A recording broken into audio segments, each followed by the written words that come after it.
everyone, welcome back.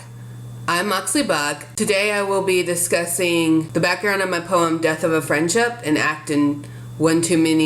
play in One Too Many Acts. Also, before I dig in, if you have not heard the poem, I strongly recommend you listen to that first so this video makes sense to you. I will link it in the description below, so check that out. This was a bitter poem, I know. It was very bitter, and I wrote it at a point where I was holding a lot of hurt and anger, and so I was getting a lot of that hurt and anger out. So obviously, this is about the ending of a friendship that I had for roughly about 10 years. I'm not going to stop and do the math right now. I'm not going to name any names because I want to respect privacy. So just for the sake of our discussion, I'm going to name her Lily. That's not her real name. I don't think I know any Lilies, so I feel like I'm safe with that. So Lily and I, and if you listen to the poem Monday, or if you go back and listen and are like, B, is that about me? Unless you sent me an email stating that we should end our friendship, no, it is not about you. I'm pretty sure I've only received one of those emails in my life, so I'm pretty sure I'm safe with that disclaimer.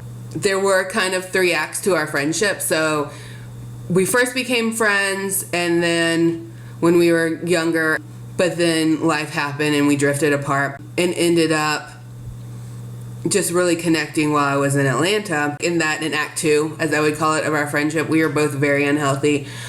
We were very codependent. We kind of were all each other had in the city at that time. When only one person is the only voice you have in your life and the only socialization you have in your life and your only community, everything about them weighs more. It's more meaningful, and the stakes are just much higher, and it's definitely super unhealthy.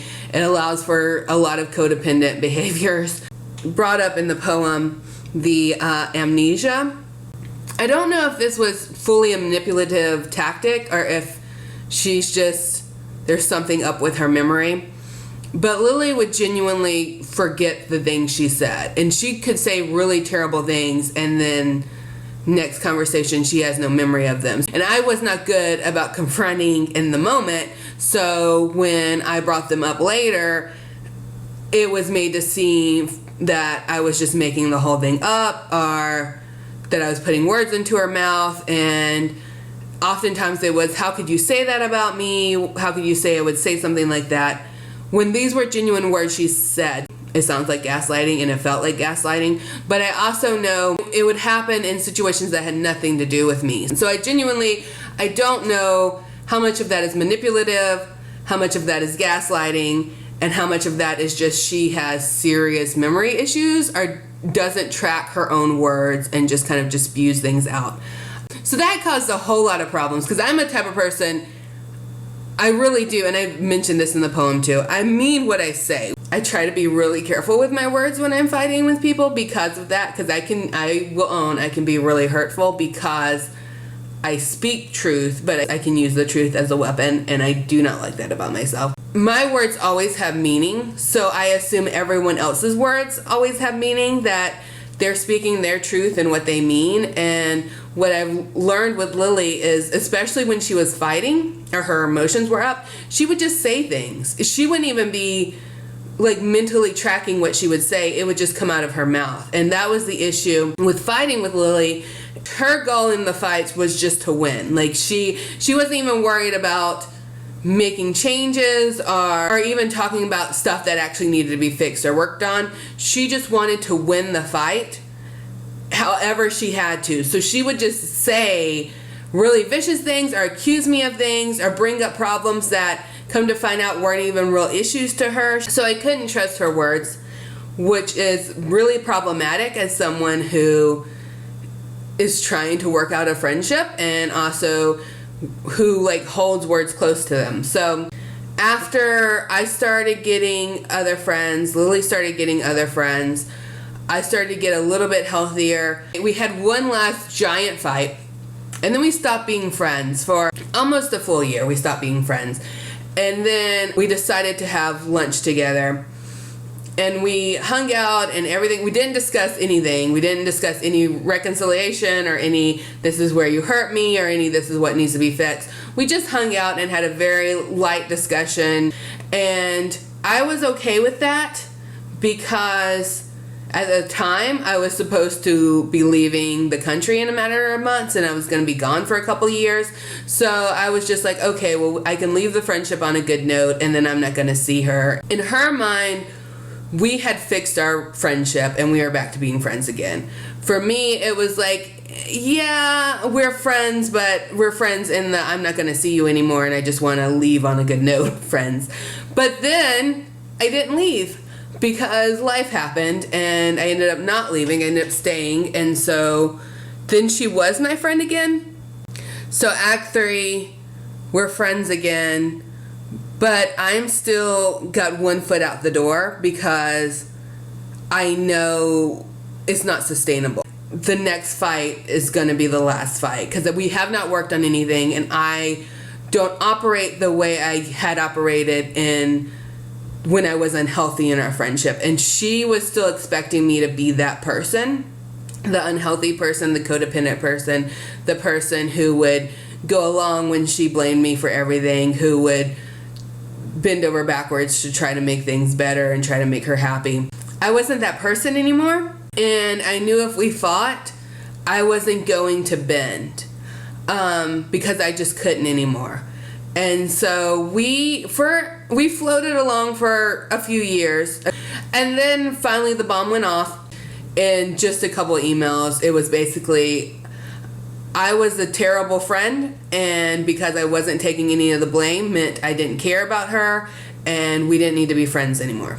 If you're claiming this relationship is super important to you, you would at least have a face-to-face conversation to end it. If it's important to you, you would want to do that. So if you can end a relationship over an email, it really didn't mean that much to you either. I'm sorry. I'm going to call BS on that one. I wrote this poem in the wake of all of that. So it is very bitter. There's probably a lot of my pride in it. It is also very defensive, and I needed to be that assertive, and I needed to just advocate and stand up for myself. So that's why I'm not sorry in the poem. I'm not going to accept any of the blame because I spent too much of our friendship doing that, and it hurt me, and it wasn't fair, and it wasn't truthful, and it was used in a way to manipulate me and make me feel like an awful human. I know there's stuff I have to work on, but I also know I'm not a monster of a human being, and I can love people well. Yeah, I'm just not accepting blame, and I'm not here to apologize. I will own that there are things I regret in the relationship. There are things I regret that I did, and there are choices I made I regret. I regret that when we reconciled that I didn't own up to my truths.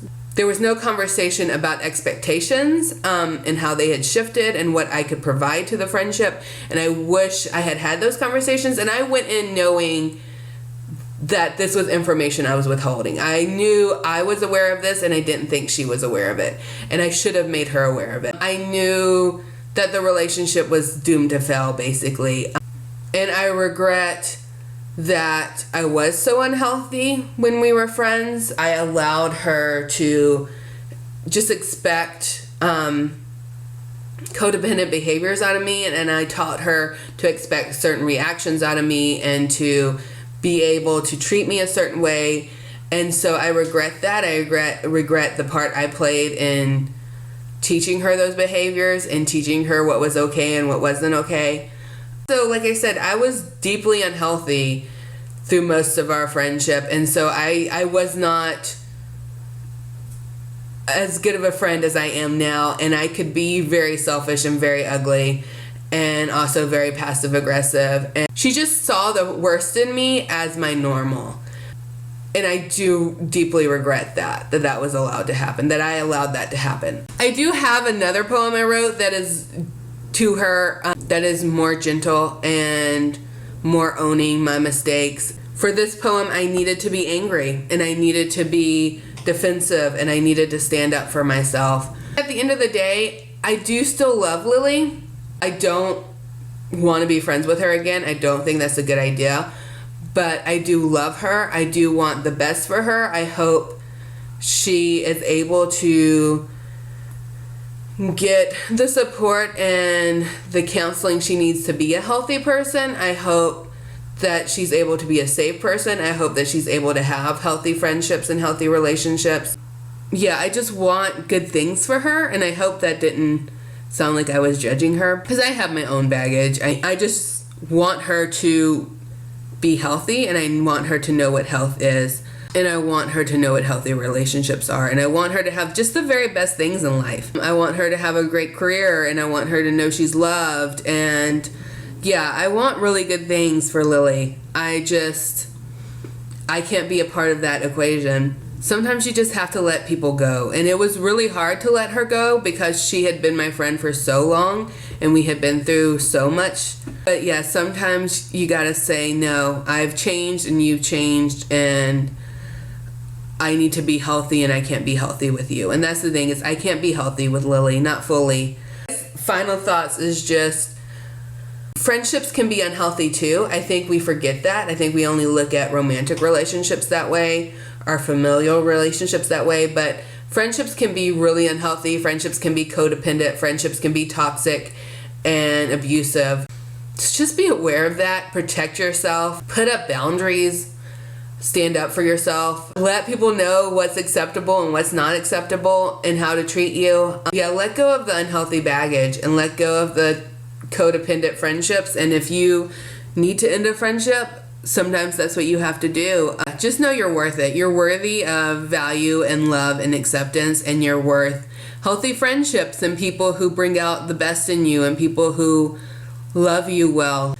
You don't have to accept anything less than that, even from your friendships. And you can love someone unconditionally and still know they're not good for you and still know you need to let them go. And it's hard and it sucks, but that's part of growing, and that's part of getting healthy, and that's part of loving yourself well. I can say I now have a lot of really healthy friendships, and I value them and love them very much. Yeah, it's been...